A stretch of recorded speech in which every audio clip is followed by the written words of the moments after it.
کہ مظلوموں کے ساتھ کھڑے ہونا چاہیے، جن پہ ظلم ہو رہا ہے، جن کو مارا جا رہا ہے، جب تک تمام مظلوم اکٹھے نہیں ہوں گے، ظالم ایک ایک کر کے سب کو مارتا رہے گا۔ اگر تو اس کی ضمانت ہو گئی تو یہ جتنے سارے چھلانگیں مارتے پھر رہے ہیں نا، یہ کہیں نظر بھی نہیں آئیں گے۔ بسم اللہ الرحمن الرحیم، نحمدہ ونصلی ونسلم علی رسولہ الکریم۔ آج کافی دنوں بعد گوجر شریف آنا ہوا، ایک فوتگی ہو گئی تھی، جنازے میں شرکت کے لیے حاضر ہوئے تھے۔ اللہ تعالیٰ مرحوموں کی مغفرت فرمائے، اور واپسی پہ سمندری میں ثناء اللہ جلالی صاحب کے گھر الحمدللہ انہوں نے ضیافت کی ہے۔ اللہ تعالیٰ ان کو جزائے خیر عطا فرمائے، ان کے سارے گھر والوں کو جزائے خیر عطا فرمائے۔ جب ہم لاہور سے نکلے تھے تو رستے میں تمام سڑکوں پہ دائیں بائیں سامنے بینروں اور فلیکسوں کی ایک بہار لگی ہوئی تھی۔ لگتا ہے کہ سارے امیدوار تقریباً میدان میں آ گئے، اور جو حرام پیسہ لوٹا ہوا تھا عوام کا 5 سال، اب وہ بھی باہر آ گیا۔ خزانوں کے منہ کھل گئے ہیں، بریف کیس لے لے کے راتوں کو لوگ پھر رہے ہیں گلیوں میں، چودھریوں کو خرید رہے ہیں، اور چودھری 200-400 ووٹ کا سودا کرتے ہیں، ان کا حصہ وصول کرتے ہیں، اور پھر اپنی مرضی سے ووٹ جہاں چاہتے ہیں دیتے ہیں۔ پاکستان میں کئی سالوں سے، جب سے ہم نے ہوش سنبھالا، یہی تماشا دیکھ رہے ہیں۔ 5 سال جو میاں صاحب، جو چودھری صاحب، جو حاجی صاحب، رانا صاحب، بھٹی صاحب اپنے گیٹ پہ بھی کسی غریب کو نہیں پھٹکنے دیتے، وہ ان دنوں میں گھروں میں جا کے دستک دے رہے ہیں دروازوں پہ، بڑوں کے دروازوں پہ، غریب کے دروازے پہ۔ غریب اپنی مجبوریوں کی وجہ سے پھر بک جاتا ہے۔ کوئی 2,000 روپے دے رہا ہے، کوئی 5,000 روپے دے رہا ہے، کوئی 50,000 کی۔ بلاول صاحب کی تو ہوا بہت اونچی ہے، لاہور میں خزانوں کے منہ کھلے ہوئے ہیں۔ جتنا پیسہ مسلسل 15 سال کی حکومت میں جتنا پیسہ لوٹ مار کی ہے، اور اس میں سے تھوڑا سا کچھ خرچ کریں گے، کوشش کریں گے سیٹ نکالیں،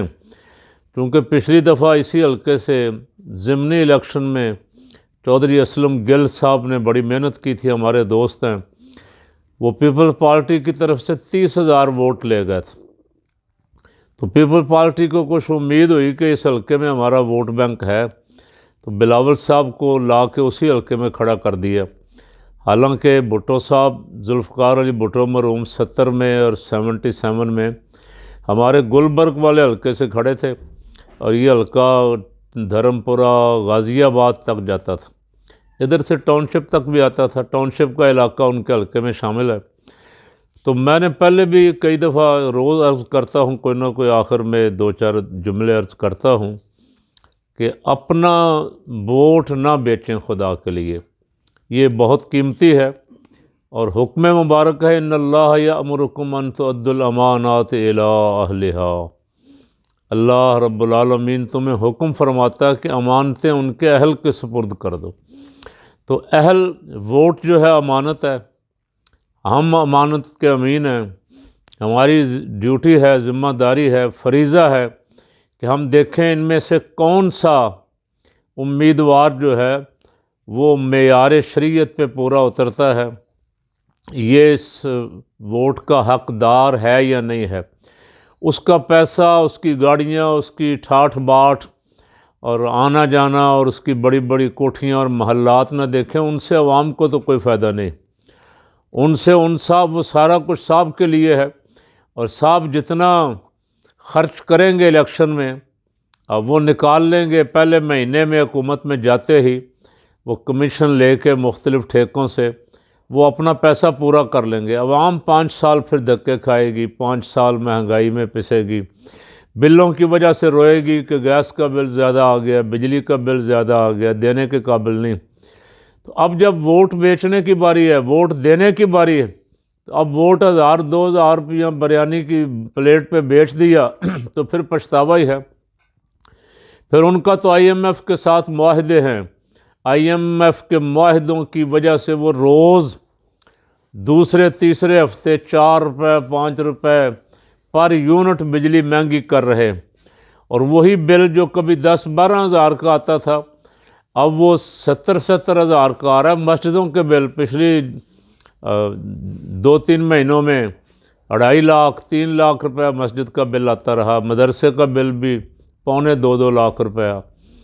کچھ مساجد والے تو مخیر حضرات دے سکتے ہیں، بہت ساری مسجدوں والے نہیں دے سکتے، وہاں ہیٹر بند ہو گئے، اے سی بند ہو گئے، لائٹیں بند ہو گئیں۔ تو جنہوں نے مسجدوں کو اندھیرے میں ڈبویا ہے، یہ اللہ رب العالمین کے ہاں چھوٹیں گے تو نہیں، سوکھے نہیں چھوٹیں گے، یہاں آسانی سے یہ دھوکہ دے لیں گے، مجھے بھی آپ کو بھی۔ یہ الیکشن ڈے بھی خرید لیں گے، یہ پریزائڈنگ آفیسر بھی خرید لیں گے، وہاں کھڑی ہوئی سیکورٹی بھی خرید لیں گے، ان کے پاس یہ RO بھی خرید لیں گے۔ RO سے آگے اگر بات عدالت میں چلی گئی تو عدالتیں بھی خرید لیں گے، لیکن غریب ان کی ہوئی مہنگائی اور ان کے حکومت کے جو اثرات ہیں ان کے دھکے پھر کئی سال تک کھائے گا۔ اس لیے بہت سوچ سمجھ کے اور اللہ رب العالمین کو حاضر ناظر جان کے کہ اس کو جواب دینا ہے ہم نے جا کے، یہ ہمیں وہاں جا کے تو نہیں چھڑوائیں گے، وہاں تو ہمیں اپنا جواب آپ ہی دینا ہے، وہاں ہمارا کوئی بہانہ بھی نہیں چلے گا۔ رات ہم نے سما ٹی وی پہ سعد رضوی صاحب کا ایک انٹرویو دیکھا بڑی دیر بعد، شکر ہے کسی چینل نے کسی دینی رہنما کا انٹرویو نشر کرنے کی ہمت بھی کی ہے، وگرنہ سارا الیکٹرانک میڈیا جو ہے وہ دینی جماعتوں کے ساتھ تو کھلم کھلا زیادتی کر رہا ہے، یا بلاول کو دکھا رہا ہے، یا مریم کو دکھا رہا ہے، یا پرویز خٹک یا جہانگیر ترین کو، استحکام پارٹی کو، ان کے علاوہ اسے کوئی غریب پارٹی نظر نہیں آتی۔ کوئی دینی پارٹیوں کا تو ویسے میڈیا دشمن ہے۔ سما ٹی وی کی اس ہمت پہ خراج تحسین پیش کرتا ہوں کہ چلیں، اور انہوں نے ایک دینی رہنما کا نقطہ نظر تو عوام تک پہنچانے کے لیے جد و جہد کی۔ سعد رضوی صاحب کے انٹرویو میں انشاءاللہ کسی دن پھر تبصرہ کروں گا، آج صرف اتنا ہی کہہ رہا ہوں کہ انہوں نے رات وہ بات کہی جو میں نے پہلے بھی کئی دفعہ کہی ہے کہ مظلوموں کے ساتھ کھڑے ہونا چاہیے، جن پہ ظلم ہو رہا ہے، جن کو مارا جا رہا ہے، جن کو جیلوں میں بند کیا جا رہا ہے، جن کو باہر نہیں آنے دیا جا رہا، دینی جماعتوں کا اور اہل حق کا کام ہے ان کے ساتھ کھڑے ہوں اور ان کا ساتھ دیں اور مل کے اس ظلم کے خلاف آواز بلند کریں۔ جب تک تمام مظلوم اکٹھے نہیں ہوں گے، ظالم ایک ایک کر کے سب کو مارتا رہے گا اور اپنے من پسند اپنے لاڈلوں اور سپر لاڈلوں اور لاڈلیوں کو اقتدار میں لائے گا اور پاکستانیوں کے سروں پہ مسلط کرے گا۔ پاکستانی عوام بہت دکھی ہیں، پاکستانی عوام ان لیڈروں کے ہاتھوں ڈنگے ہوئے ہیں، اور 14-16 مہینے کی جو حکومت تھی وہ ہمیں اتنا پیچھے لے گئی ہے کہ اس سے نکلتے نکلتے اب بہت وقت لگے گا۔ خبریں آ رہی ہیں، عدالتوں سے کافی ساری خبریں آ رہی ہیں، ضمانتیں، ایک لیڈر جو اڈیالہ جیل میں بیٹھا ہوا ہے اور اس کی ضمانت کی خبریں بھی آ رہی ہیں۔ اگر تو اس کی ضمانت ہو گئی تو یہ جتنے سارے چھلانگیں مارتے پھر رہے ہیں نا، یہ کہیں نظر بھی نہیں آئیں گے، یہ شاید الیکشن چھوڑ کے لندن بھاگ جائیں یا الیکشن کا بائیکاٹ کر لیں۔ سعد رضوی نے بھی یہی کہا، الیکشن کا مزہ تو یہ ہے کہ اسے بھی چھوڑیں اور میدان میں نکلنے دیں، برابر الیکشن لڑنے دیں، سب کو یکساں مواقع دیں۔ لیول پلینگ فیلڈ اسی کا نام ہے کہ سب کو میدان بھی دیں اور کھیلنے کا موقع بھی دیں۔ ایسا نہیں ہے کہ آپ ایک فریق کے لیے میدان بند کر دیں کہ اکیلے پہلوان کو چھوڑ دیں اور وہ خود ہی بڑکیں لگا کے نعرے لگا کے کہے کہ میں جیت گیا ہوں اور بار میدان میں آ جائے۔ اسے کوئی الیکشن مانے گا نہیں، اس الیکشن پہ پاکستانی بھی اعتبار نہیں کریں گے، اور international media, international observer, IMF، جو ملک آپ سے مطالبہ کر رہے ہیں کہ فیر الیکشن کرواؤ، وہ بھی آپ کے ایسے الیکشن کو نہیں مانیں گے جیسا الیکشن آپ کروانے کی منصوبہ بندی کر رہے ہیں۔ عوام سے میری درخواست ہے، سننے والوں سے اللہ تعالیٰ ان کو جزائے خیر دے، محبت سے سنتے ہیں، کمنٹس کرتے ہیں، ان سے میری درخواست ہے کہ ہمارا دوسرا چینل حق کی آواز جو ہے اسے بھی سبسکرائب کریں، اس پہ بھی الحمدللہ حق کی آواز ہی آ رہی، حق کی آواز ہی اس پہ بھی بلند کر رہے ہیں، اور اس چینل کو بھی زیادہ سے زیادہ لائک کریں، سبسکرائب کریں، دوستوں تک پہنچائیں تاکہ یہ ہمارا پیغام زیادہ سے زیادہ لوگوں تک جائے۔ اور پیغام یہ ہے کہ کسی جھانسے میں نہ آئیں، کسی لالچ میں نہ آئیں،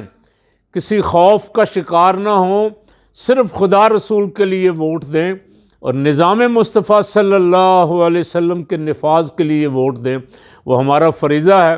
آج اگر ہم نے اس کے لیے ووٹ دیا تو انشاءاللہ یہاں بھی بیڑا پار ہے اور قبر اور حشر میں بھی بیڑا پار ہے انشاءاللہ العزیز۔